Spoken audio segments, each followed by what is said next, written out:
자, IT 하드웨어, 반도체 이쪽이 오늘 강하죠. 물론 이제 삼성전자, SK하이닉스가 대장이긴 합니다만 거기는 조금 뭐 오르긴 올라도 강하진 않아도 나머지 밑으로 달려 있는 것들이 상당히 센데 이 전문가죠. HSL 파트너스 이영수 대표 나와 있습니다. 안녕하세요. 네, 안녕하십니까? 네. 뭐 썸네일에 요즘 한미 반도체 아버지라고 써놓고 있는데 민망해요. 아유, 네, 아유 뭐, 네. 아유, 그래요. 쌀 때 잘 발굴했죠? 네네. 얻어 걸렸습니다. 아, 오늘도 뜨겁습니다. 네네. 네, 그래서 일간증권 시장에서 네. 한미 반도체는 두 자릿수 15%. 네. 와, 대단하네. 이렇게까지 빨리 가나? 네, 우리 타깃 프라이스가 3조 원 이야기해서 이제 농담처럼 막 그렇게 했는데 아니, 10조 원을 부르고 네, 있는데 네, 아니, 뭐 이렇게 10조 원이요? 왜 못 갈아먹고 없잖아. 네. 아예 물론 이제 약간 두루뭉술한 거고 조금 더 이제 네. 정량적인 분석들이 첨가가 돼야 되겠죠. 네네. 근데 뭐 강한 건 강한 거고 시류가 요즘 그쪽이잖아요. 네네, 맞습니다. 뭐 오사트라는 표현들을 많이 쓰지만 이제 후공정에 그게 하나하나 음절음절 다 되는 거 아니에요, 그죠? 그렇죠. 패키지, 포장과 뭐 본딩하고 그렇죠. 검사, 맞습니다. 맞죠? 자, 이거 뭐 최고는 한미반도체가 일단은 다 먹고 네, 들어가는데 국내 대장주는 확실한 것 같고요. 네. 그리고 이제 결국 AI 혁명에서 중요한 게 어드밴스드 패키징이라는 그 기술의 이 붐을 어드밴스드 패키지라는 것도 한미반도체에서 만들어낸 용어? 아니면 그건 아니고. 아, 저번에도 한번 네네. 물어봤구나. 네네네. 네. 아닌 그건 아닌 거고. 네네, 그건 아니지만 국내 사실상 비전 플레이스. 맞습니다. 그게 예, 이제 예, 한미반도체. 맞습니다. 저기죠. 그래서 사실 국내 어드밴스드 패키징이라는 이제 그 키워드 자체가 이제 이슈가 된 건 결국 이 회사 때문이라고 봐야 되죠. 그러니까 네. 뭐 글자대로 하면 진보된 네. 패키지 포장인데 그렇죠. 그 결국에는 반도체 칩을 다 만들고 나중에 이제 그 산화 공기에 노출되는 것들이라든지 여러 가지 것 때문에 막을 씌워서 포장하는. 맞나요? 그건 아니에요. 아니에요?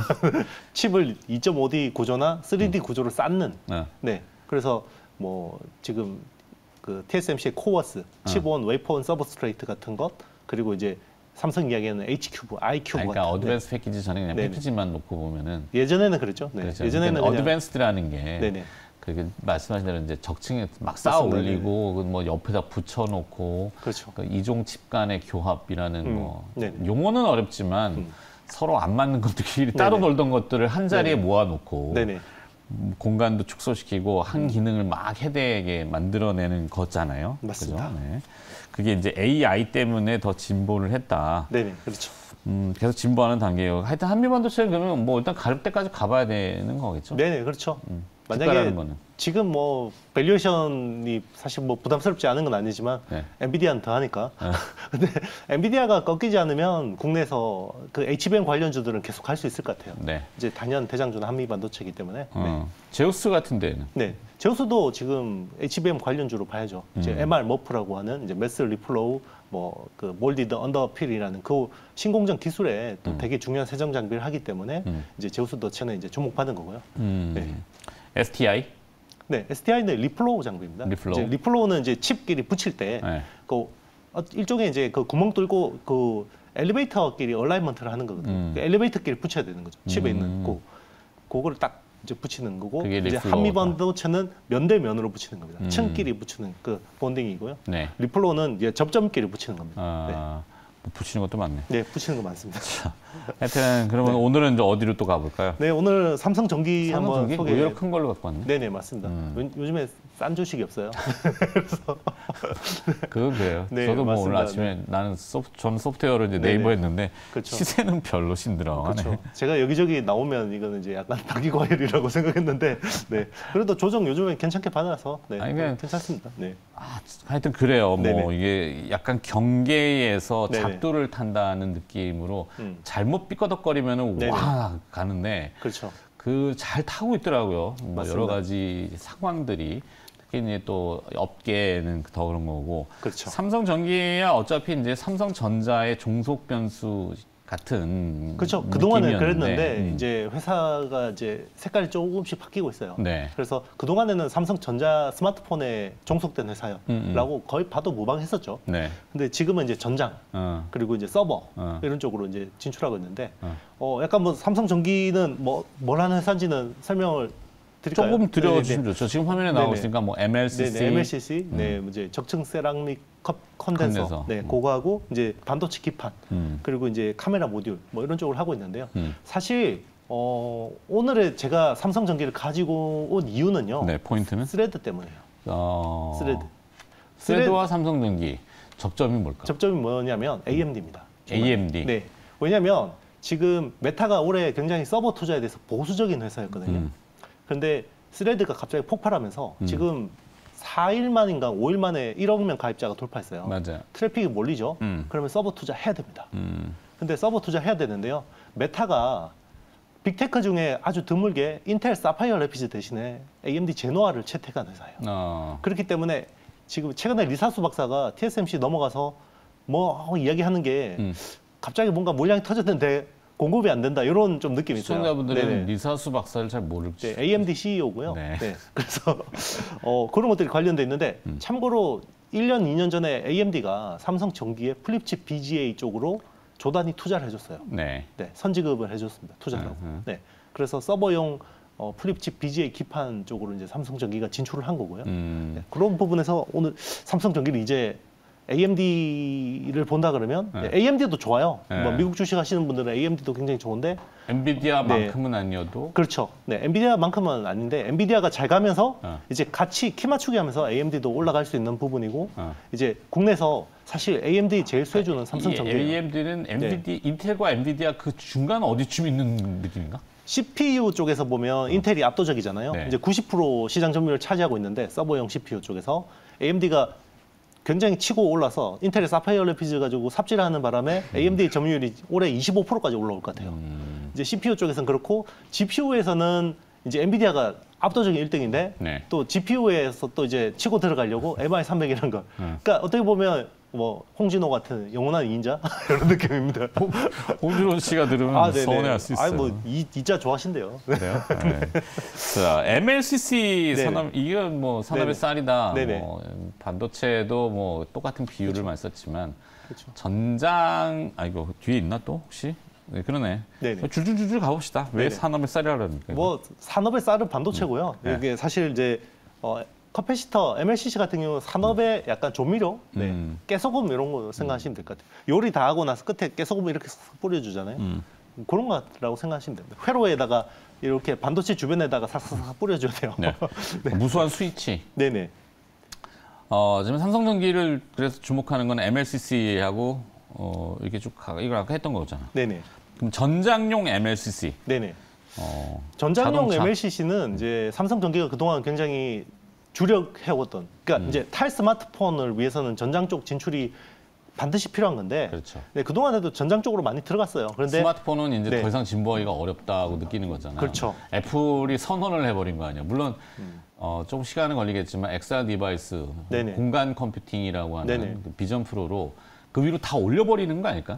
스마트폰 같은 것도 궁극적으로. 그렇죠. 그런데 스마트폰도 외워보고. 성장은 못하지만 그래도 뭐 PC처럼 나중에 이제 이렇게 뭐 어느 정도의 산업으로의 규모는 유지할 것 같고요. 그러니까 뭐 LED가 우리가 네. 네. 각방했는데 LCD가 계속 존속하듯이. 맞습니다. 네. 예, 그런 컨셉을 봐야 돼요. 맞아요. 스마트폰 나오면서 PC 없어진다 그랬지만 안 없어지거든요.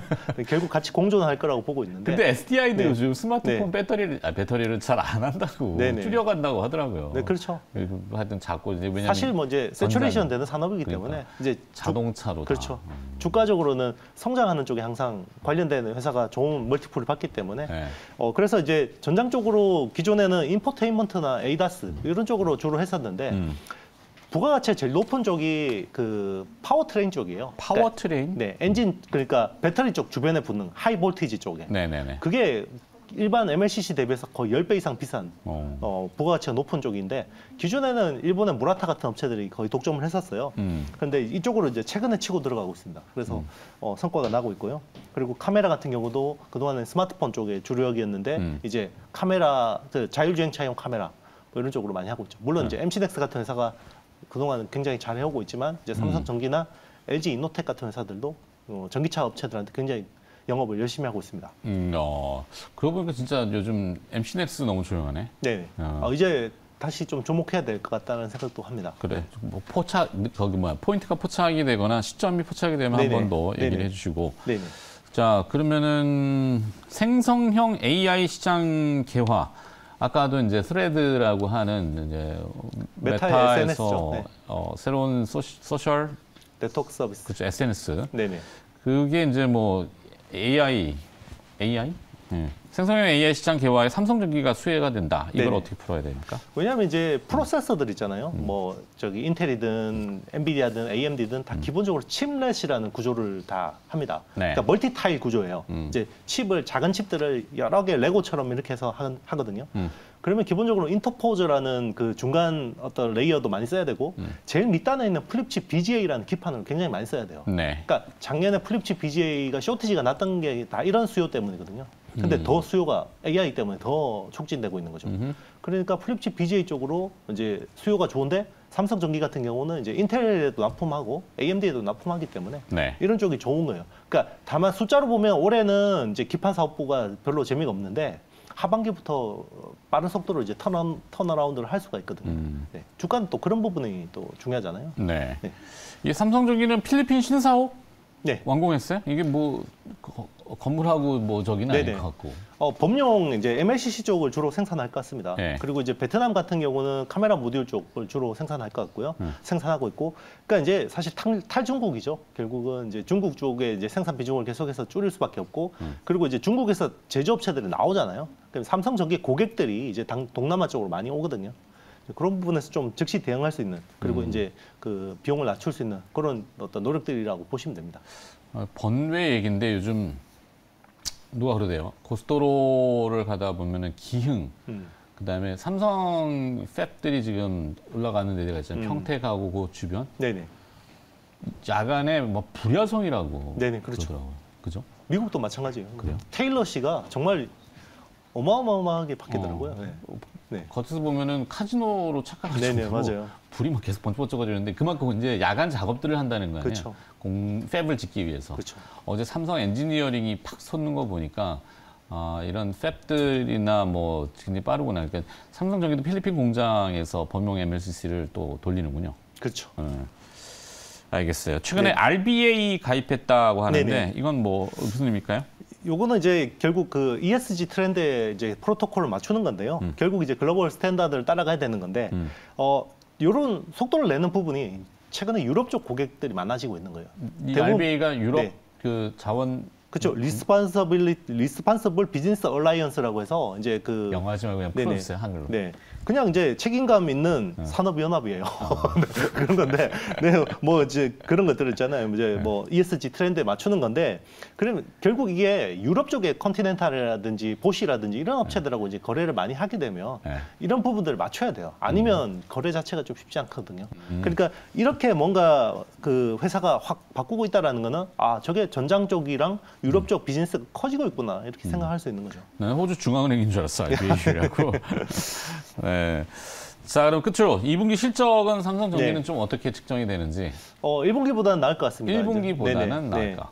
뭐 지금 사실은 웬만한 IT 기업들이 1분기보다 2분기가 안 좋거든요. 근데 이 회사는 사실 재고 조정을 굉장히 빨리 끝냈어요. MLCC를. 그래서 올해 2분기 매출 2조 1천억 정도, 그리고 영업이익 한 1,800억 정도로 보고 있습니다. 네. 네. 그리고 지금 시총이 뭐 11조 정도 되거든요. 11조 원. 네네. 근데 올해 매출 뭐 8조 7천억, 그리고 영업이익 한 1조 1천억 정도로 보니까 밸류에이션 부담은 크게 높진 않습니다. 그러네요. 네. 이 이제 접근을 누가 하느냐, 수급이라는 게 중요한데 네. 이제 외국인 투자자와 기관 투자자들이 적성을 뛸 때는 네. 상당히 탄력성을 받을 수 있는 뭐 그들이 제일 걱정하는 부분이 뭐 아무래도 거기도 금리하고 있는데 미국의 이제 금리가 어느 정도 가치권에 좀 낮아지는 게 보이기 때문에 자금이 순환하면은 들어올 수 있는 네네. 그런 종목이 되겠네요. 약간 단기적인 모멘텀으로 보면 결국 그 메타의 스레드하고요, 네. AMD의 움직임이 되게 중요할 것 같습니다. 오케이. 네.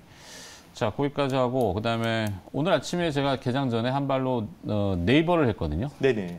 그 투자인트는 네. 사실 이영수 대표가 제공해 준 거나 마찬가지인데 네네. 거대 AI, 네. 생성형 AI. 우리 밥 먹다가 이야기. 네, 그렇죠. LLM. 그러니까 LLM을 지금 글로벌 AI 업체들이 다 하고 있잖아요. 네. 사실은 이제 빅테크 업체들끼리 아까 슬레도 얘기했지만. 군비 경쟁을 하는 거거든요. 맞아요. 그러니까 왜냐하면 이게 자기네 가지고 있는 AI가 최대한 컴퓨팅 파워, 특히나 GPU를 많이 박으니까 네. 빅데이터를 많이 넣으니까 좋아지더라는 거죠. 그러니까 이게 빅데이터 AI 성능을 저하는 요소가 세 가지가 있거든요. 네. 그러니까 컴퓨팅 파워하고 알고리즘하고 빅데이터인데요. 사실 그 알고리즘이라는 건 모델인데 네. 모델은 별로 안 중요하다라는 거죠. 파라미터? 네. 아니요. 파라미터는 컴퓨팅 파워. 네, 컴퓨팅 파워라고 봐야 되는 거고. 그러니까 의외로 모델보다는 지금은 컴퓨팅 파워하고 빅데이터를 최대한 많이 넣으니까 좋더라는 거죠. 그러니까 빅데이터는 빅테크 업체들 웬만하면 다 가지고 있잖아요. 네. 그럼 결국 여기서 좌우되는 경쟁 변수는 컴퓨팅 파워인데 그건 결국 엔비디아 GPU거든요. 그러니까 이제 이게 고대 언어 모델을 돌리려면 결국 엔비디아 GPU를 최대한 많이 가지고 있어야 되는데 네. 이제는 그 링에 올라가려면 최소한 3조 7천억 있어? 그리고 5조 개의 데이터 문서 있어? 그리고 A100 칩 10,000개 있어? 이거 없으면 아예 링에 못 올라가는 거예요. 그러니까 이게 종속되지 않으려면 결국 국내에서 네이버를 키울 수밖에 없다. 네, 정부 입장에서 네, 그렇게 보고 있습니다. 오케이. 네. 다음 시간에 한 번 더 시간 되면 해주세요. 네네, 알겠습니다. 네. 궁금해서 여쭤봤어요. 짧은 시간에 물어보니까 설명을 드릴 수가 없잖아요. 그러니까 보내기는 아쉽고 네네. 그래서. 자, 네네. 잘 들었습니다. 네. 자, 한미반도체의 아버지로 불리고 있는 HSL 파트너스 이형수 대표였습니다. 네. 고맙습니다. 네, 감사합니다.